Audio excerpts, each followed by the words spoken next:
Peace and Black Power family. This is your Harlem educator, author, and activist, the Black Liberation Coach, Brother Agyei Tyehimba, filming live on location in that wonderful village of Harlem, New York City, family.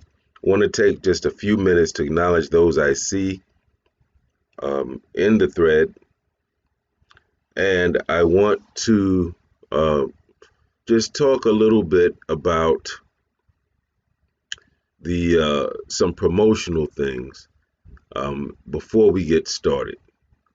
Hopefully, everyone was able to find this. Usually, I broadcast lives on my personal Facebook page, but I'm trying to build up some momentum around Black Liberation University, both here on Facebook and as a YouTube channel. So that's why we're here today. If a lot of people do not make it, I will assume they got confused, maybe didn't follow the link, and I will share the recorded version on my personal page. So I wanted to just go through a few promotional things, family. The first is that I am an author, educator, author, and activist. And so there are two books I want to bring to your attention that I've written that I think speak to our topic for today. One is on the left. If you look at the graphic on your left, left of me, you'll see the image of Game Over, the book cover. And that is the life story of the famous former legendary Harlem drug kingpin, A.Z. Faison. If you saw the movie Paid in Full, which he wrote the original screenplay of, then you'll be vaguely familiar with the story of him and two brothers he ran with in the drug game, a brother named Rich Porter, a brother named Alpo. In the movie, it was, instead of AZ, it was Ace. Instead of Rich, it was Mitch. And instead of Alpo, it was Rico. But the story is based on the true life of Brother AZ and those other brothers that he ran with in Harlem, really young cats making tons of money every week, setting all types of fashion styles, to the point where a lot of the premier hip-hop artists in New York City would hang out at their headquarters to kind of soak up their style and flavor. So in the book, he talks about Salt and Pepper, Al B. Sure, LL Cool J. LL Cool J even did a record called The Truth, in which he talks about hanging out with them and how Rich Porter told him, don't get involved with this, man, stay with the music. To the right of that book is good because it exposes urban drug trafficking in our hoods and how it lures many of our young brothers into lives of criminality from which few recover, and how it fuels black fratricide. You know, how it helps to fill up the prisons with black and brown bodies. There's a lot of lessons in that particular book. And then the book to the right is Truth for Our Youth. That book really talks about, it has specific messages, not just for black boys, but for male and female young people. And so I certainly hope that y'all will check that out for sure, to get some understanding about some of what we're going to be talking about today. As a very special announcement, those of you who've been following my personal page saw the graphic that I posted in which I said, my one true love. I proposed to my one true love. She said yes, and has a picture of her hand bearing her engagement ring. So I'm very happy about that, very humbled by that. If you knew half of what we've been through together and our story, you would probably appreciate it more. And so I hope for my middle-aged peeps, if nothing else, it's a demonstration that even those of us who are a little more up there in age, who maybe were married before or were about to get married before and things didn't work out right, hopefully it's a reminder for you, an inspiration for you that, hey man, love is love at any age. And those of us who are older, got them gray hairs going on, we need and want love too, and we can give and receive love too. So I'm really happy about that. Really, really happy about that and humbled by that. I want to thank all of you. Close to 400 of you have responded to that graphic and said congratulations. And I just want to say that we're both very thankful for that. We're both awed by the tremendous outpouring of love and support and appreciation. Black love is Black power, family, and Black love still exists. Now, having said that, can anyone who's in this particular thread, if you can share this with invite friends, because some of them, family, I think got confused and don't know how to get into Black Liberation University. So if you can invite specific friends, that would be a great thing. Today we are talking about 15 rules for Black men, right? That's what we are talking about today. And I think it is important that we have this conversation. There's a lot of, I think, largely due to white supremacy starting there, and also the growing influence and the impact of reactionary Black feminism as opposed to revolutionary Black feminism. Though that element of Black feminism that, in an effort to empower Black women, seeks to batter, scapegoat, attack, belittle, blame, and ridicule Black men. And I do not support or subscribe to that. And we must be careful that in our attempts to empower our demographic group, our identity politics, that we don't become now purveyors of the worst stereotypes against our own people. And it is disturbing to hear, again, elements of what I term reactionary Black feminists. It's very disturbing to hear them parrot some of the exact same tropes or stereotypes or archetypes of Black men as white supremacists.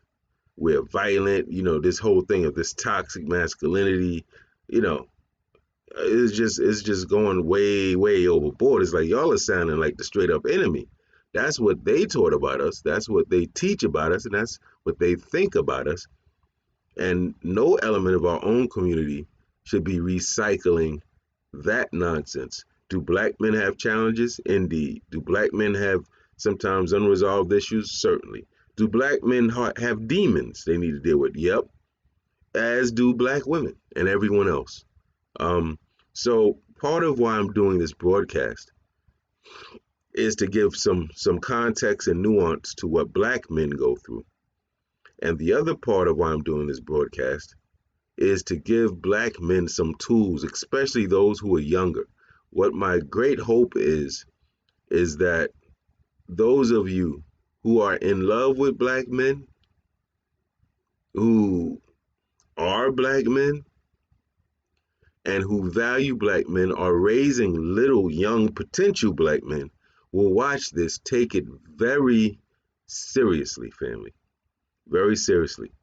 Last thing as a disclaimer, this is not intended to coddle you. This is not a feel-good session. This is not trying to make you feel proud. This is telling the truth as I see it, as I've lived it, as I've studied it, and from all the conversations I've had with brothers throughout my life who tell me their misgivings, their experiences, how they're treated, how they feel, because we don't get to hear that a lot, right? And so I'm going to start with some of the data. And it's very disturbing, I should warn you, very disturbing, very disturbing. But the numbers don't lie, family. First of all, Black men live an average of 7.1 years less than every other member of every other racial group. We die earlier than everyone. Black men have higher death rates than women, that would mean Black women, and white women, for all leading causes of death. All leading causes of death. And of course, that would mean we experience disproportionately higher death rates in all the leading causes of death amongst all groups in this country. 40% of black men die prematurely from cardiovascular disease as compared to 21% of white men. Black men have a higher incidence and a higher rate of death from oral cancer. Black men are 5 times more likely than anyone else to die of HIV or AIDS. For black men, homicide is the leading cause of death for black men between the ages of 15 and 34 years of age. 54% of black men graduate from high school compared to more than 75% of their Caucasian and Asian American peers. Black males ages 18 and older make up just 5.5% of all college students, and of the young black males who do make it to college, only 1 in 6 is projected to receive a college degree. 49% of black men have been arrested before their 23rd birthday. 49%. Black men are also more likely to end up incarcerated for their drug-related activity, comprising only 14% of the users, but 37% of those arrested. Black male students in grades K through 12 are nearly 2.5 times more likely to be suspended from school as white students. Black boys' 12th grade reading scores are currently lower than any other racial and ethnic group. Police killed on average 1,147 people for 2017 to 2018. Black men were 25% of those killed, despite being only in the 13% population. And we'd have to break that down even more specifically, because black men are like 48% of our black population. Women are roughly 52%. Police are 3 times more likely to kill black men than white men or anyone else. And out of all the people in this country, black men are more likely, regardless of how tall they are, short they are, thin, stocky, or obese, to be perceived by others as being violent, threatening, intimidating, and almost superhumanly strong. And maybe that helps to account for all these people who are so quick to shoot us, although I think it's a little deeper than that. So what does this tell us, family? How do we summarize this? We summarize this by saying, unfortunately and sadly, black men, based on the data, are among the most feared, vulnerable, hated, persecuted, unforgiving, and unsupported people in the United States of America. That's a bitter pill to swallow. That's heavy. That's heavy.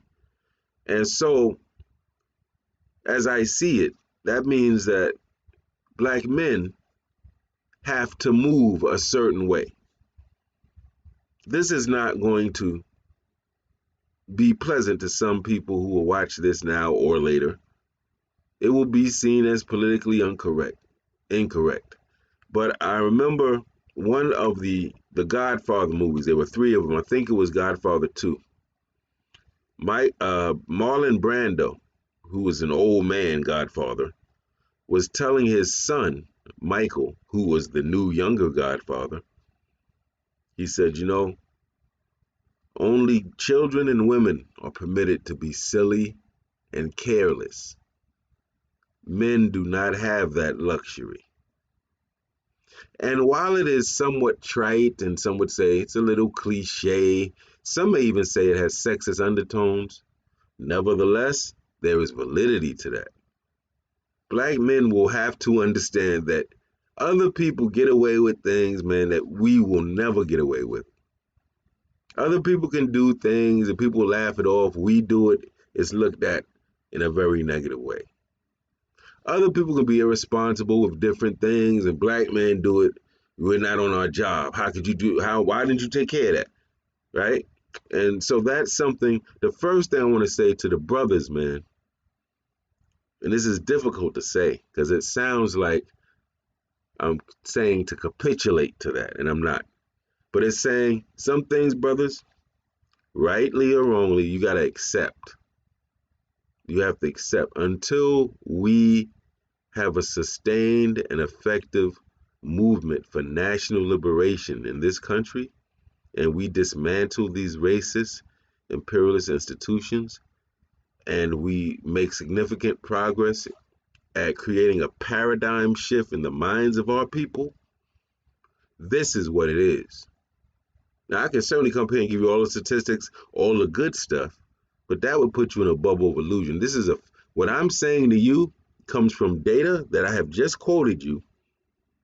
It comes from my lived experience as a black man, my experience in relationships, my experiences with family, my experiences with the community, my experience as an organizer in school, things people say, right? Expectations people have of you, double standards I've seen.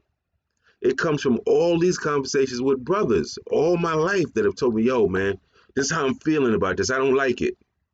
It's not fair. It comes from my father, observing his life, what he's taught me.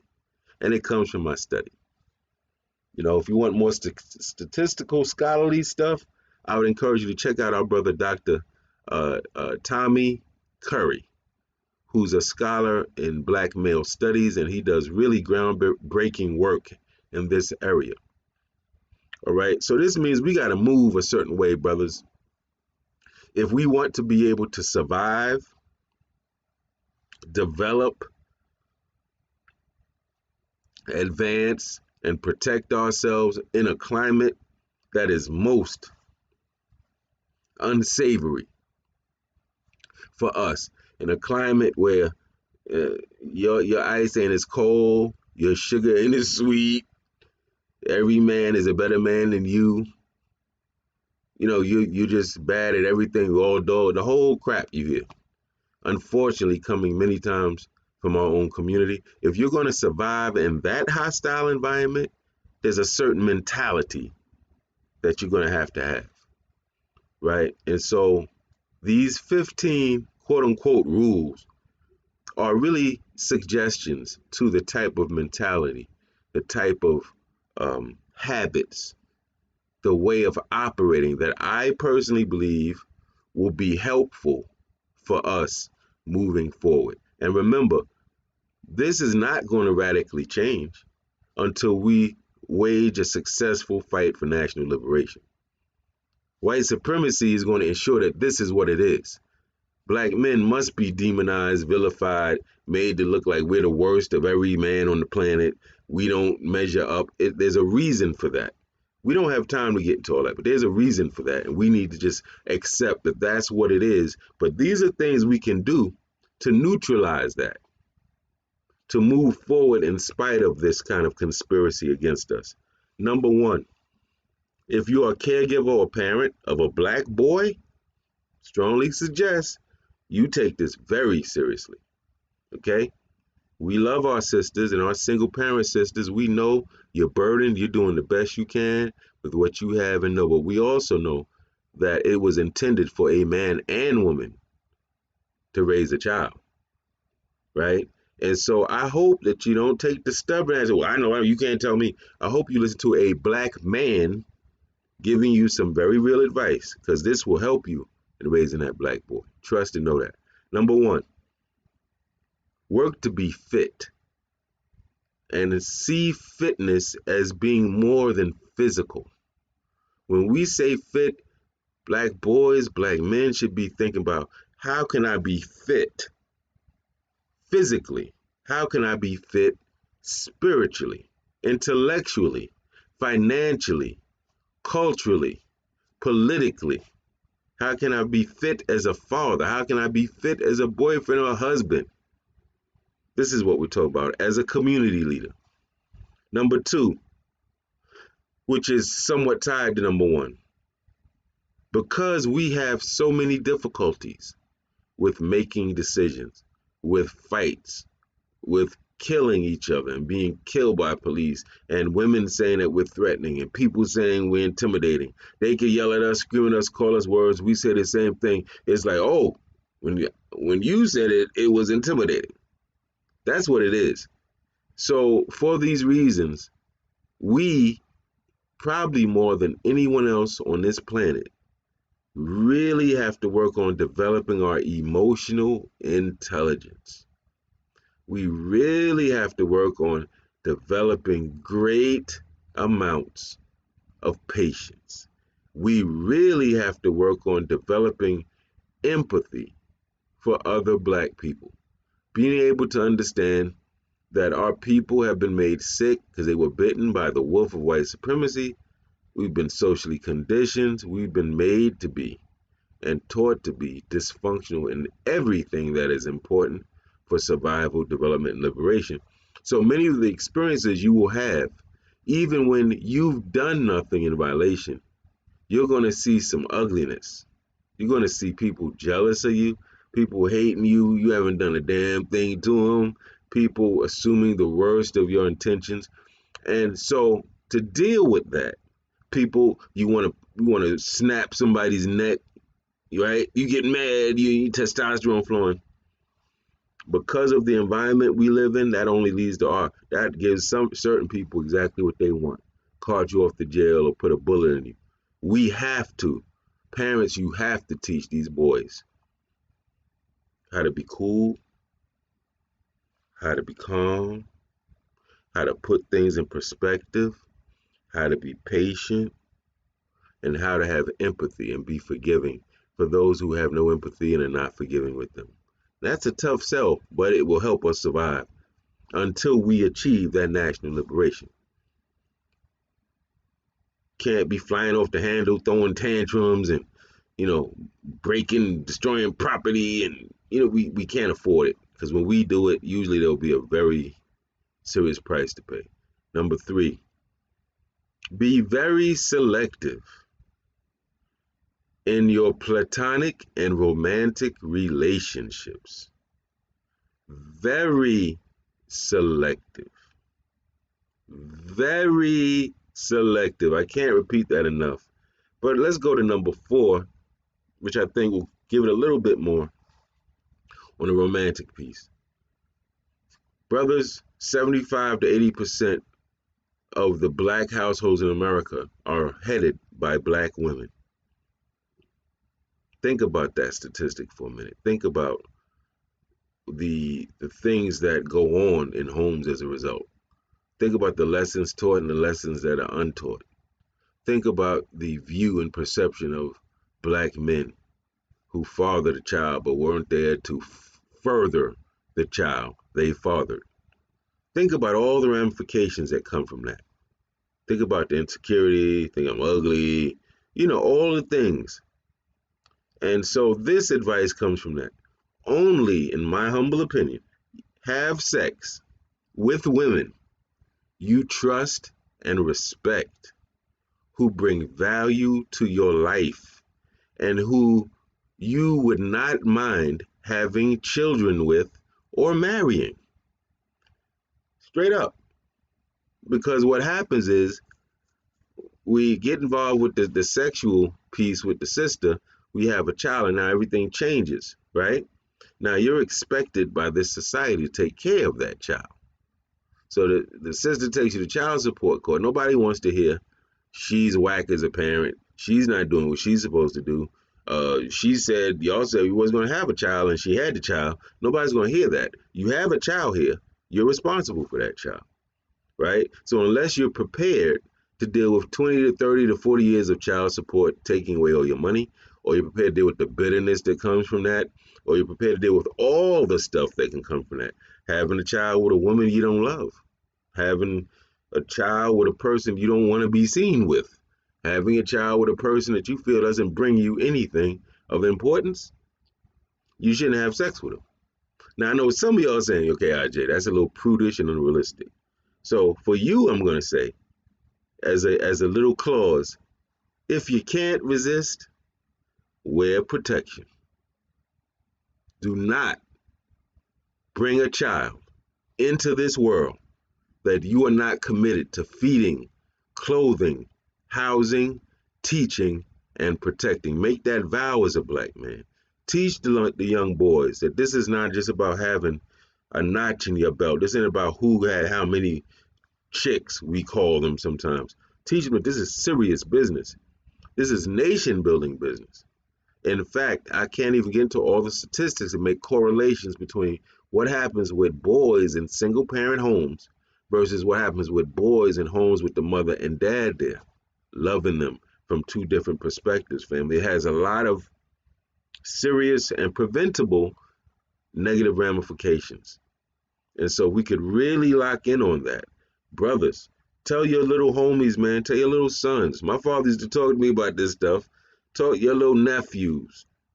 Tell them, man, you gonna get with that sister? Is she a sister you wouldn't mind living with for the rest of your life? You wouldn't mind having a child with, or being seen in public with, that brings value to your life that you want your parents to meet? Then you shouldn't be laying with that woman. Straight up. And in those cases, male and female, we can't resist. You better make sure you're protecting yourself. You think about that. For those of y'all who are like, oh, that's population control, let me explain something to you. No, we don't want to depopulate our race.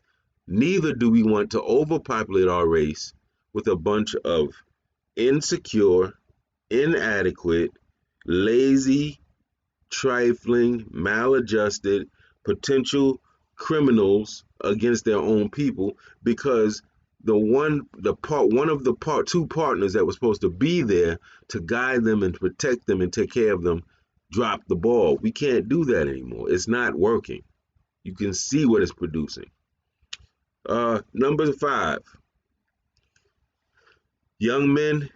I know if you're a young man like I was growing up in the neighborhood I grew up in, like in a Harlem, you are going bound to have physical fights. You are bound to be provoked into fighting. You're bound to be egged on to fight. You're bound to be teased if you don't fight or don't know how to fight. I'm going to caution you, because of racism and because of all those statistics where we die younger than everyone, we suffer from most of the worst ailments than everyone, that we need to rethink this. An elder once told me that the Honorable Elijah Muhammad taught him and the brothers in the nation, only engage in physical fights when one or both of these two conditions exist. Number one, you know you can win. Number two, what you're fighting about is so important that you're willing to die, kill, or be imprisoned for the rest of your life over it. If you were to think like that, it might help us to say, as much as I want to smash his nose, I think I'm going to chill. As long as they talk and they can talk, people can say what they want to say, family. But we really are going to have to curb our proclivity and tendency for wanting to do harm to people in our race, to fight so much over sometimes very petty things. Number 6, be honest with yourself. Do real self-inventory. You should be able to identify your real strengths and your true challenges. When you say, this is who I am, it should be really who you are, not the representative of who you are. And if you look in the mirror and ask these questions and what you see is not what you want to see, then do the work to reinvent yourself into the person you want to be. But don't go around here thinking that you're this type of person or that type of person, and you're not. You're what we used to say, perpetrating a fraud. The same energy you put into fronting, flossing, lying, and posturing, you can put into doing the work to be that real person, and you don't have to go through that no more. Number 7, brothers, you are expected to take care of your family. If you do not take care of your family, the world, maybe the people you're with, or their families or the outside world is going to look negatively upon you. This is a fact. Now, you might be with a very understanding person who doesn't think like that. So if you're like that, I'm not talking about those people. I'm talking about the people who are like, he not working? He didn't pay this bill? Men are expected to do that. Until we have a fight for national liberation, until we have a different way of looking at things more broadly, that's probably not going to change. Since this is an expectation everybody just about has of you, and in fact is used to actually say who's a real man and who's not, I'm going to strongly urge you to develop a skill, develop a trade, mastery of a trade, develop mastery of a knowledge base, and then do your best to use it to support yourself and contribute and support your family. And use these things to the best of your ability to help liberate and edify our people. There will be times in your life, family, where you don't have a job. You're trying to get one, you're not getting hired. You got one, you got fired. You got one, and it was tension, and you resigned. It is a billion different stories out here, family. I'm telling you that you never want to be in a position where you're sitting at the table and you have nothing to offer. All your food is coming from somebody else. All your rent is coming from somebody else. All the things in the house is coming from somebody else. All the knowledge, wisdom, and understanding is coming from somebody else. You will be looked upon the way that our people in ancient Africa looked upon the boys who did not complete their rites of training. Boys forever.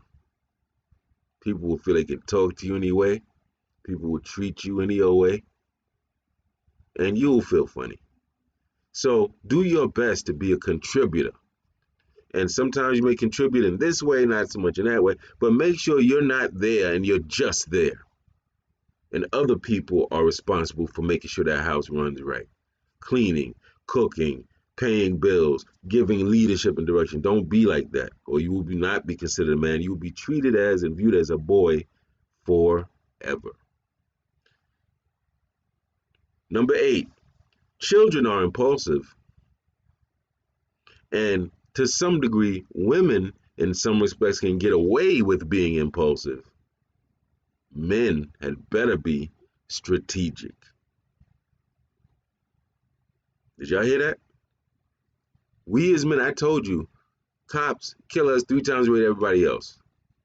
Right? Out of everybody on this planet, we're looked at as being, no matter what our body type is, mean, violent, intimidating, superhumanly strong.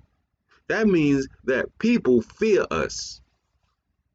Fear us. You might have on a 3-piece suit, your little Brooks Brothers ensemble. You may have on your Timbs and some baggy jeans and a sweatsuit and a hood. It doesn't matter. You're looked upon as a threat, right? Okay. So this means that we can't just live in this world like with that huge elephant in the room, like it's not there. It means when you're yelling in an argument in the street with a white person or a woman or a police officer, whereas other people may be saying, like, yo, calm down, don't do that. When you do that, the consequences 9 times out of 10 will be more dire. We must, as men, be strategic. We must not be impulsive. We are not afforded the luxury. We are not afforded the luxury of being careless. We're not afforded that luxury. The ramifications for you in most cases will be more severe than the ramifications for other people. Do not get caught up in this fair or unfair. It is what it is. I'm not here to talk about all that. You go to somebody else for that. This is what it is. I have seen it. I've seen women smack a cop, spit on a cop, curse out a cop, and didn't get their ass kicked. I've never seen a man do it in my life. Never. So, feel me on this, family. We must learn to be strategic. You got a little boy you raising, you better at a young age be teaching him to play chess, teaching him to think through things, teaching him how to want to, he may be wanting to do something ugly, but give him a process for how he can calm himself down, think about the outcomes, and get himself in a good mental state. The failure to do that, not to mention family, I didn't even give you the statistics on the black boys and lead paint consumption. I didn't give you the statistics on how the consumption of lead paint growing up in these project houses, growing up in certain urban dwellings, and the exposure to lead paint does something to your brain. Guess what it does to your brain? It lessens your ability to be disciplined and strategic. It makes you more impulsive. It makes you more impulsive. It makes it difficult for you to be like, I'm not going to do this because it's going to lead to that and it's not that serious. So for all those reasons, many of us have been, as kids, were subjected to corporal punishment. Do you know the statistics about corporal punishment? That when you beat kids and bully them and yell at them and curse at them and do all that, it creates confusion in the child. It creates, the kid doesn't know, well, why is this person that loves me looking at me so mean, like they hate me? Why is the person that loves me inflicting pain and scars and bruises on my body? Why is the person that loves me calling me all those things? And what happens is, oftentimes they grow up and they don't want to say nothing. They become to say anything to get along with anybody because they don't want to, rock the boat. They're afraid of consequences.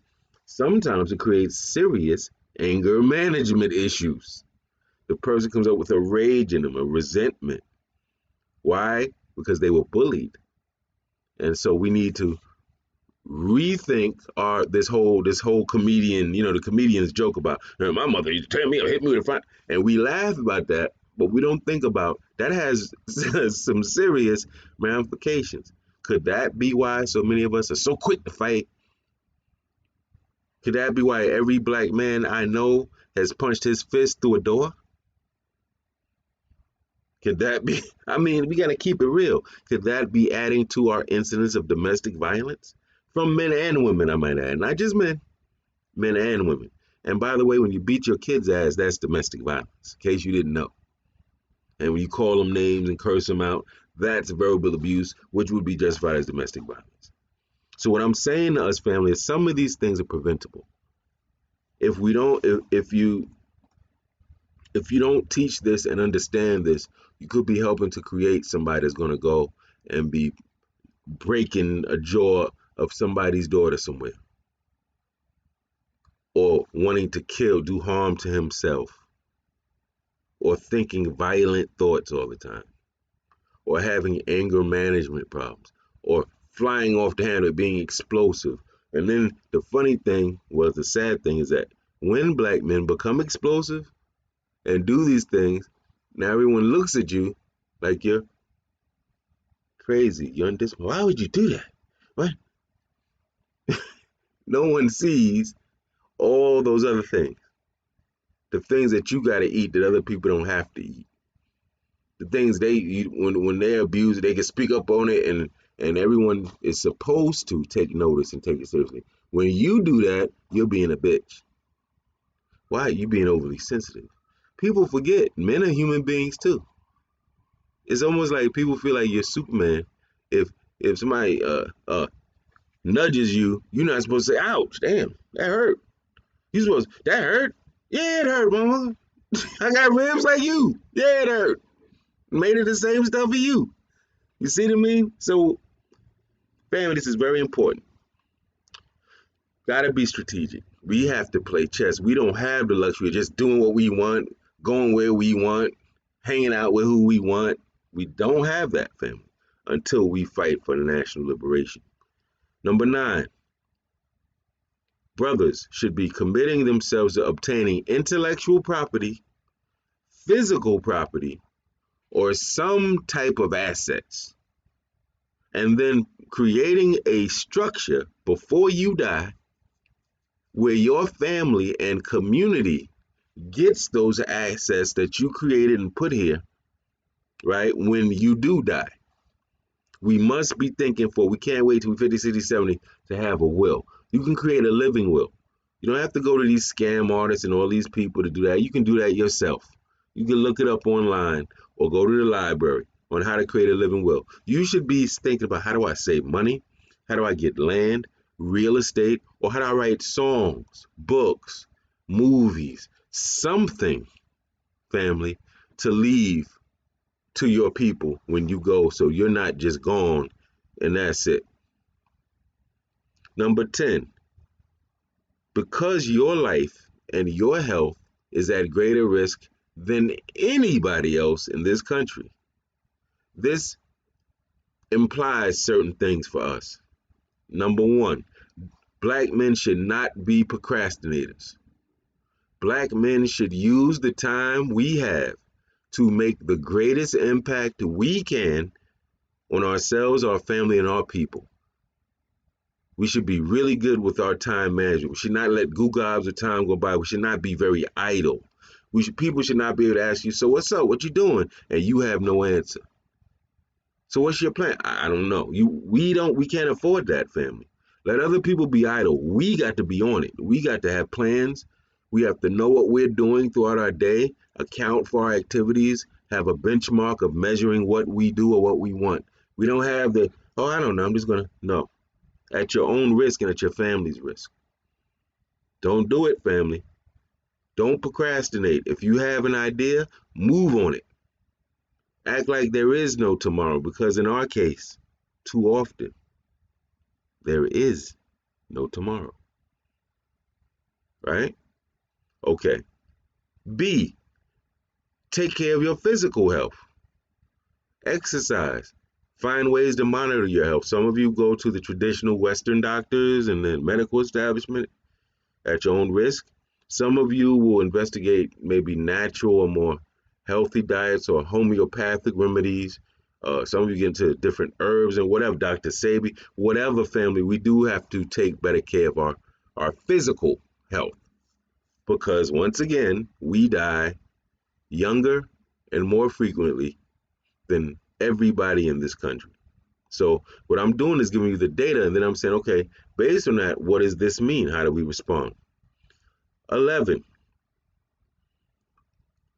never, to the best of your ability, work as an informant, a spy, an agent for any agency, organization, program of this government that's working to destroy your people. Now, again, I'm being flexible and being nuanced, family. Sometimes the degree we got, the talent or skill we got, we get offered this job. Sometimes you'll wind up joining the imperialist military force of this country, because maybe you have limited education, you feel this helps you travel, get you paid, you get certain skills, you become a man, right? If you find yourself in a compromised position where I decided to be a cop, and boy, they got me doing things that go against the community. They got me doing things that unsettles me in the soul, right? Any of those type of jobs, if you know what I mean, then at least do this. Take the skills you learn, take the knowledge you learn in those places, and be the spook who sat by the door. Don't just be there doing their will.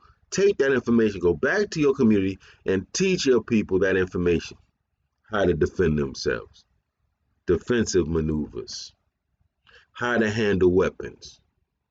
You understand, family? What weapons is the enemy developing? How do they move against us when they do move? They're about to move against us. You should be telling us that.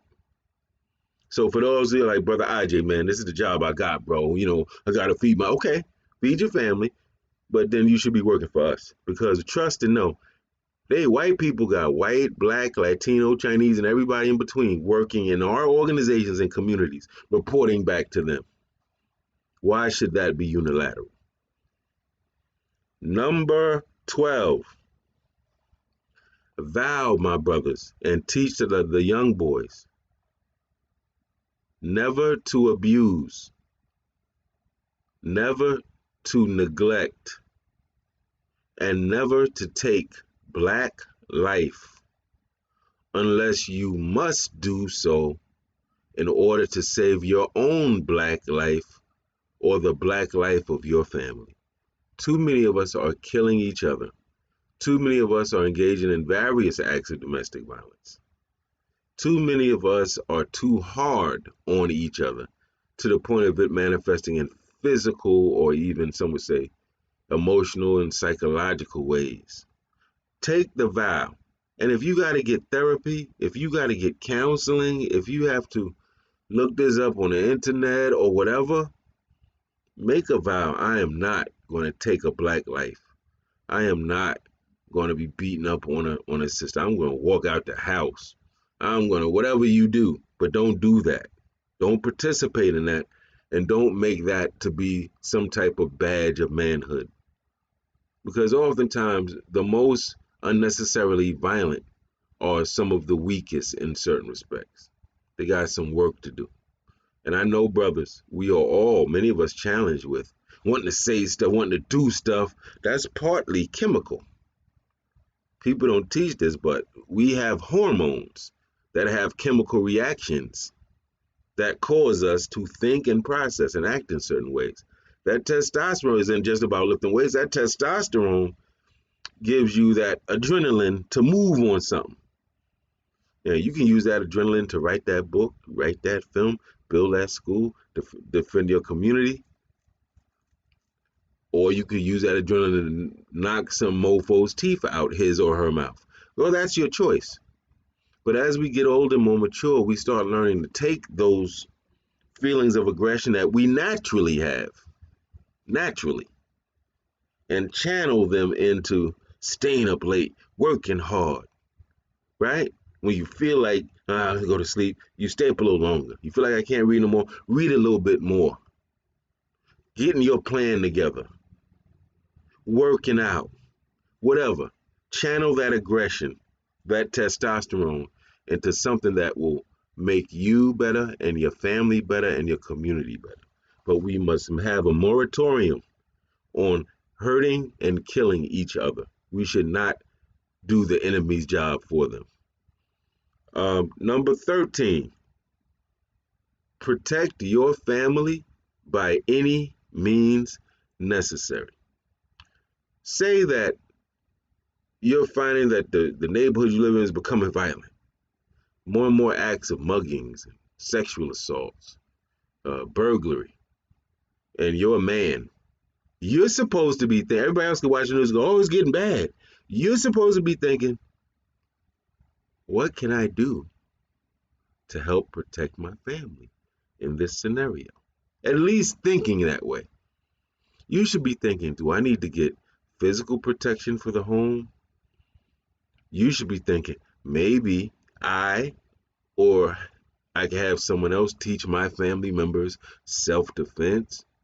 You should be thinking, I think we need to go to the gun range. You should be having those conversations. We need to order some stun guns. We need to do something to protect our family. It could also mean you the type don't want to work. You want to do your independent thing. But you realize that you working and your lady working, wife, girlfriend, whatever, those two incomes will make things in the house a lot smoother. No one will be as unnecessarily stressed. Then, as the man, it seems to me you would be thinking, I don't want to do this, but I gotta. That's how you can protect your home. So you should be doing everything you can do um, to effectively get a job. In some cases, that may mean that you will have to wind up getting a job that is beneath your intelligence, your experience, and things of that nature. But men should be always doing what they can do to protect the home. It might mean you're seeing things going on that you know makes your home vulnerable. So you don't just sit and let it happen and I don't want to, it's the way it's done. I don't want to make, no, you the man, you speak on that. Yo, I think we should be a little more careful about who comes in our house. I think we should be a little more judicious about how we move. I think we should set up emergency protocol. I think we should, that's what the man is, in my opinion, should be doing. So when I say protect your family by any means necessary, I literally mean by any means necessary. Any one of those scenarios or any others. 14, I'm going to repeat what I said earlier. You are among, by data, not just me making it up, by data, according to the data, you are, black man, among the most feared, vulnerable, hated, persecuted, unforgiven, and unsupported people in the United States of America. So you got limited time and energy, right? So don't waste it trying to appeal to people's morality and their conscience. And I'm a human. I'm like black people do it white folk all the time. Well, I'm human too. We all have blue, red blood. Don't do it, family. It's a waste of your time. The people who see that see that. The people you need to go and give a whole thesis on don't see it, and they ain't gonna see it. Don't waste your time. As men, I would like to see us get to a place where we speak through our work. We speak through what we've accomplished.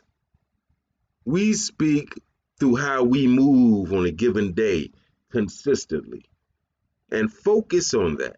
Because you can get into a whole lot of words. People talk. I'm done with that. Show me what you're doing. And the sister in your life, the mother in your life, the children in your life, your community, they're eventually going to see that. They're going to see that. They're going to know all men ain't dogs. Because they're going to see you doing what you got to do for your family. They're going to see all men ain't selfish. They're going to see you. You may be in a blended family. You may have your own biological kids, but you see these kids as yours too. And they're going to say, you know what? All men aren't small-minded and just think of their own. But don't talk about it. Do it. And people will see. People sometimes will not confide to you that they see it.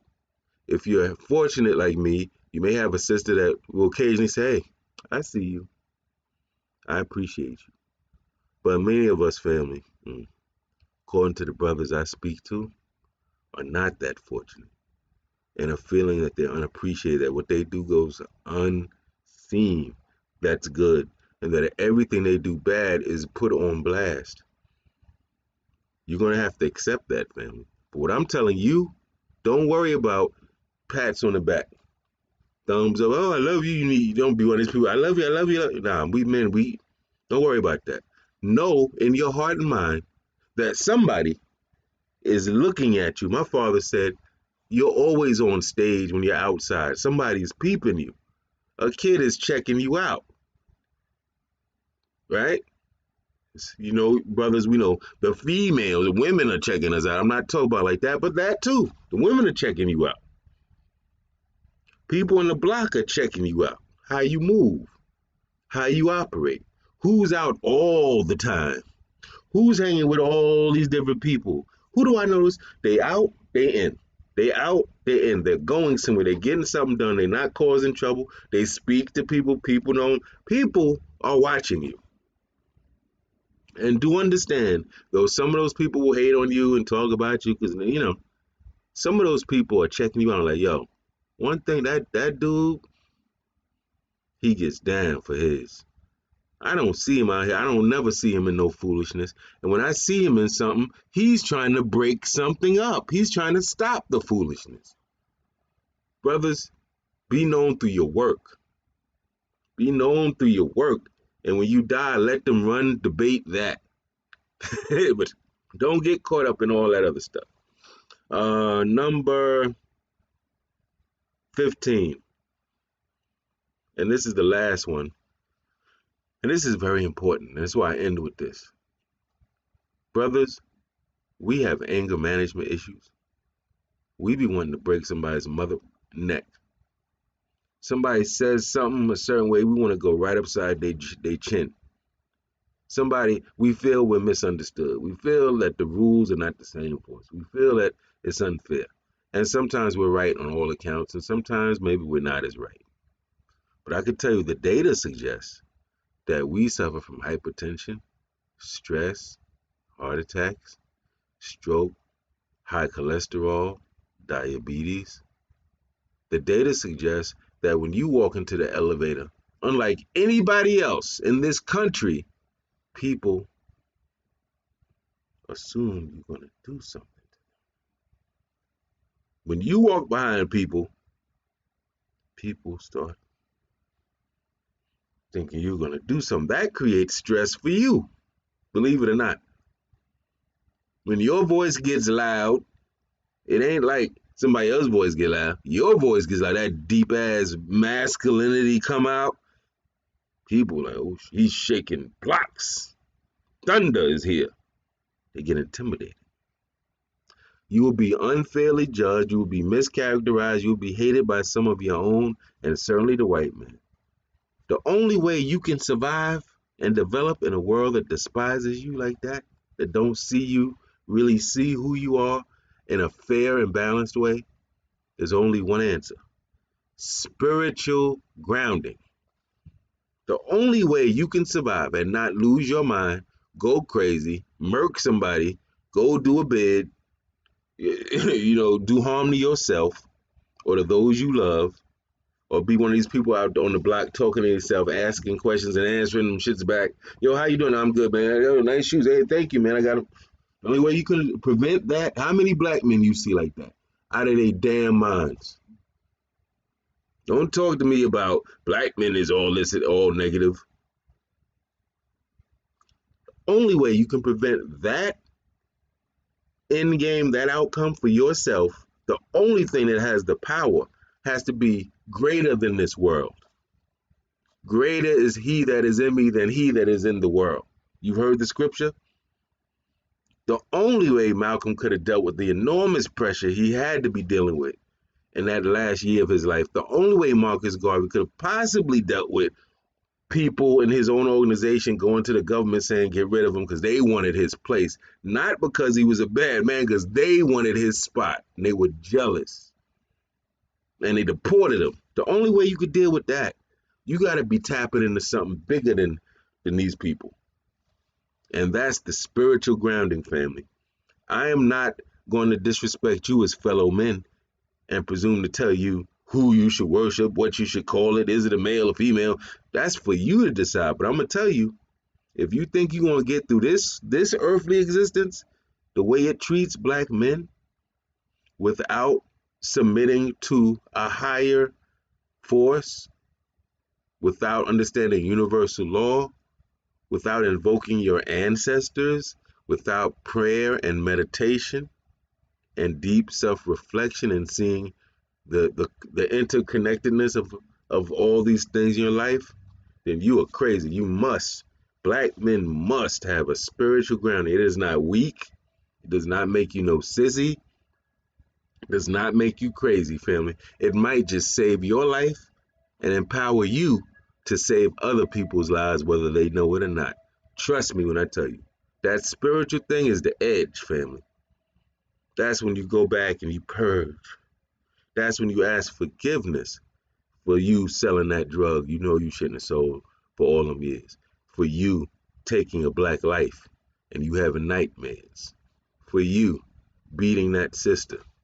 For you abusing your child.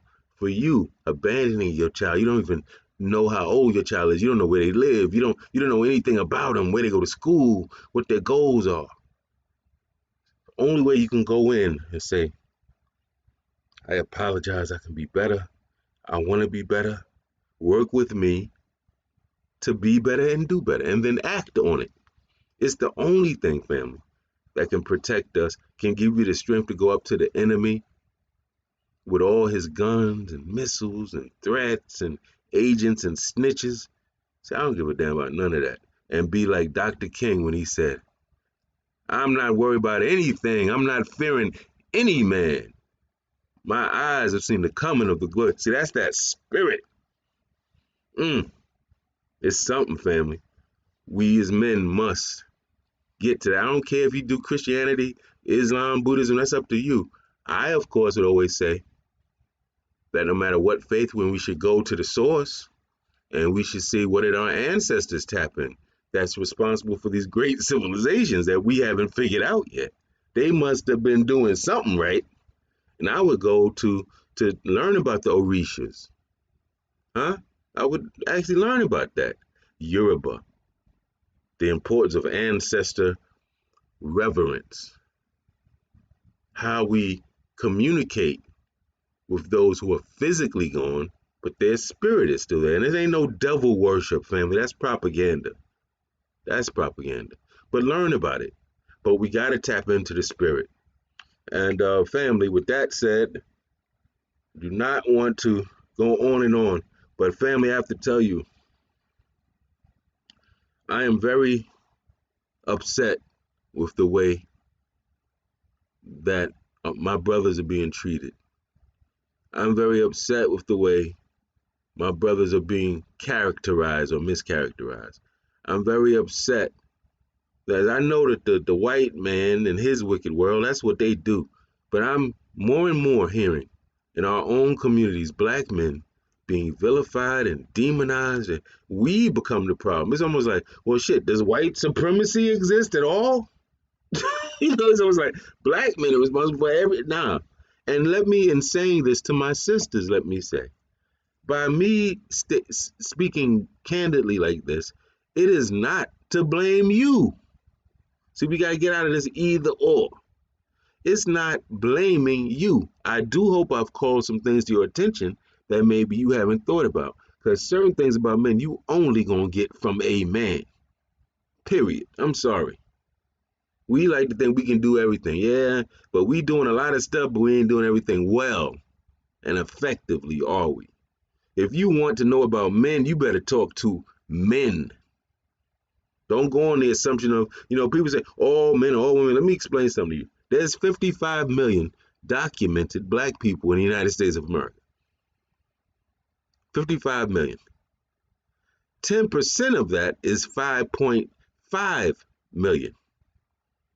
How many of you know 10% of all the black people in the United States of America? None of you. Not even, that's just 10%.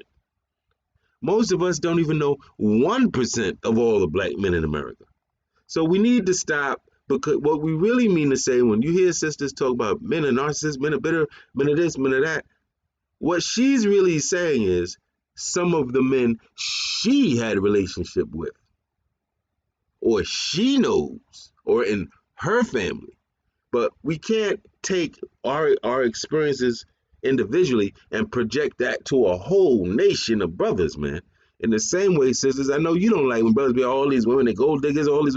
Nah, brother. Some of y'all been with 100, 200 women, 20, 30. You're talking about that small group of women you know in your lived experience in your family. Maybe some you read about. So let's not do to each other what white folk do to us. That's very unfair, and that is paint all of us with this broad brush that provides for no nuance. And to my sisters, give to the brothers what you expect. Don't be like the women. Be fair. Get on our case when we off. Get on us when we have double standards and contradictions and hypocrisies. But be fair. Be fair. That will go a long way, family. And you know what I'm saying, family. I feel if we can get these things, teach these things to our boys, get our millennials in line, you know, the no snitch code ain't just for criminals. That no snitch code is for revolutionaries. Black man, you got a divorce, an ugly divorce. The woman was talking about you. She took half of your money. She got the house. She got the kids. You bitter. You want to do something. So it happens that the sister you was married to is a revolutionary that the white man wants to imprison. So the white man finds out, oh, you divorced her? Yeah, here she got the house and everything. So would you mind giving us some information?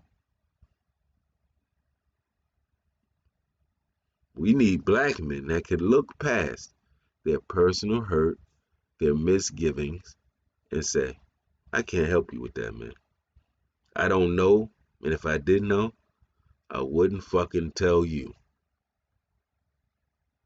You understand? We need black men that use that testosterone for real fights. Like when you're in classrooms and boardrooms and courtrooms and prisons and community interactions with oppressors, you say, nah, you ain't gonna do that. You're not doing that. And other brothers come say, nah, he's right, you ain't doing that. That ain't going. We're not allowing that. That's unacceptable. You understand? That's how we can use it. Work a little harder, work smarter, solve problems, exert yourself, brothers. Provide some leadership. Don't just complain. You don't have people. You have to understand. We're supposed to come with solutions. We're supposed to make things a little easier. So if we're over there complaining with everybody else, crying and whining and complaining, don't get mad when people treat son you, right? I just heard a young lady say that. I was like, wow. she said, if you act like you ain't producing nothing, bringing nothing to the table, helping with nothing, I'm gonna treat you like a kid. So brothers, we gotta understand. And some of the times when the sisters come at us, they're coming at us from a frustration, and their frustration is built on our failure to live up to certain standards, to meet expectations. And another thing, brothers, integrity. Keep your word. Hmm. You want to know how to be this person with integrity? Let's just start with one little thing. There's a lot. Start with one thing. Whenever you tell someone you're going to do it, do it. Do it. The practice of that, even when you're tired, even when you don't feel like it, even like, oh man, it causes you a little bit of discomfort, makes you strong, family. And think about all the sisters who cooking every night, working, going to school, got to take care of the kids' problems, barely got time for their own friends and their own things. They do it all. They do things they don't want to do all the time.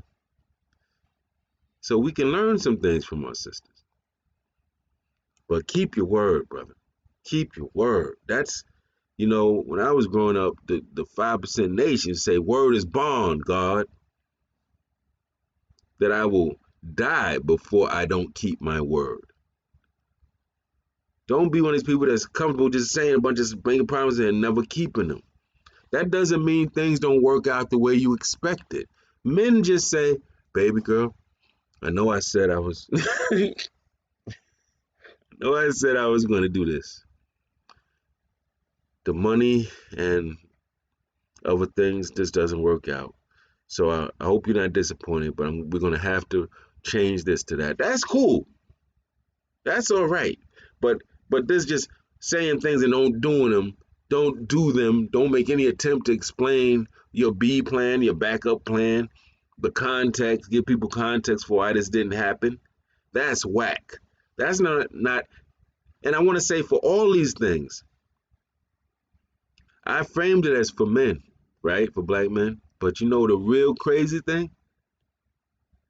We could say a lot of this applies and would be great and wholesome and empowering for our sisters.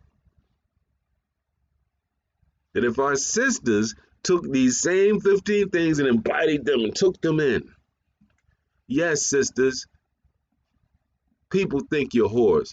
People think you're gold diggers. People think you're welfare cheats. People think you're easy, promiscuous, and licentious. People think you're always thinking about sex. People think you're easy. People think you're stupid. People think you're a conniving manipulator. And you know what? You have no power over that. So if you go around with your back bent fearing that, you're not going to prosper. So certain things you accept. It doesn't mean that you believe is true. It means they believe that's true. You're not going to change that. So be known through what? Your words. Be known through your deeds. Be known through your work. Be known through your work. One of the things I'm proud of, and it's one of the things I'm proud of my queen, who, by the way, I don't know if y'all know, we had a engagement proposal yesterday and the ring, and the sister said yes, and I'm feeling happy about that. But one of the things, and we'll keep you posted. If you didn't see the picture with her with the ring, check it out on my page. One of the things I'm proud of is seeing her get up really early, go out to what is sometimes a very challenging workplace where there's sometimes not a whole lot of structure and you kind of got to figure things out as you go. And seeing her put that work in, family, seeing her get up.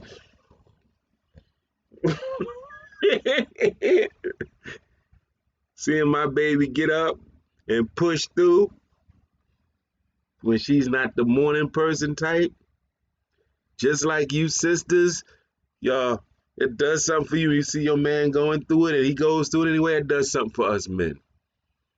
Reminds us of what we got and who we got and whose we got. And I'm proud of her for that. And so, sisters, for our sisters, a lot of these 15 things I think are good for you too. They're wholesome for you too. I don't feel we have to genderize everything. But we're all we got, family.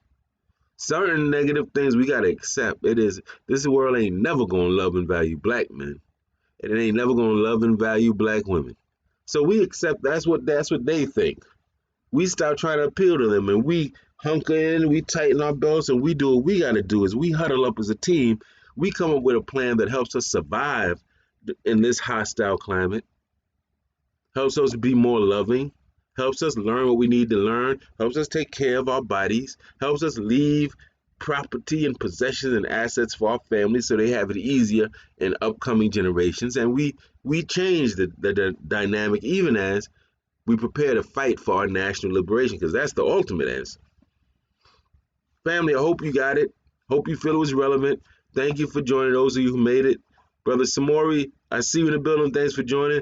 Baby girl, Brenda Hilaire. My wife to be, she gonna be Brenda Tyehimba. Say word. We building this Tyehimba nation. Huh? And everyone else that joined. Thank you so much. Please, family, share it with your peoples. And I think if we can wrap our mind around these 15 rules, that's just for lack of a better word, and implement them, I think of three words, and that is we will win. Peace, Black Power, Wukusu family. Have a blessed day and weekend. Thank you for joining.